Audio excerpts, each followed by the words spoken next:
Ever gone to war with a family member? Who won? The moment I met him, it was clear that my stepdad hated me, but I had no idea how far he would go to hurt me. His only mistake was that he raised my stepbrother to have a conscience. My dad passed away when I was 15.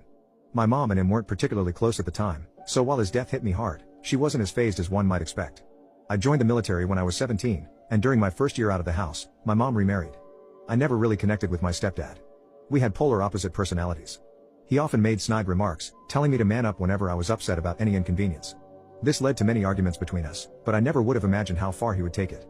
5 years after my mom and stepdad offered to let me move in, I was medically discharged from the military. I told them it would be temporary, just until I got on my feet and found a job, and even offered to pay rent, which they declined. However, about 3 days into my stay, my stepdad, when alone with me, asked what he thought fair rent would be. I was confused, but it was his house, so we came to an agreement. I kept this from my mom, assuming he did not want her to know, as he never mentioned it around her. He had a son from a previous marriage. Like his father, I didn't share many interests with him either, but we got along fine, and he was a good guy. They paid for his schooling, his car, and his living arrangements through college and beyond.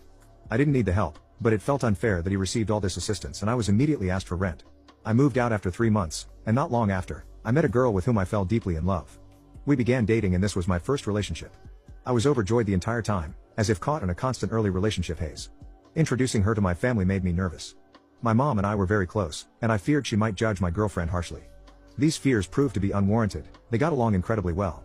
My girlfriend, who didn't really have a family, was warmly welcomed by my mom and stepdad. They became like her second parents. This bond seemed to bring my stepdad and I closer, something I hadn't realized I wanted. About a year into our relationship, I knew she was the woman I wanted to marry. I shared this with my mom and stepdad, and they both seemed thrilled. She was practically part of the family already. My mom gave me her engagement ring, the one my dad had given her, which she had kept. When I proposed, my girlfriend told me that she loved the ring and didn't consider it just a placeholder. It was the happiest moment of my life. As we started planning the wedding, my mom and stepdad offered to help with the finances. This was the first time they had ever offered to help me financially, and it meant a lot to me.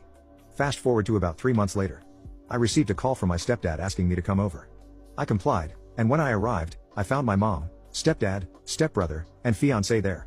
My fiancé looked as if she had been crying. I thought someone had died, and I moved to sit next to her, but my stepdad stopped me. He began accusing me of cheating on her throughout our relationship.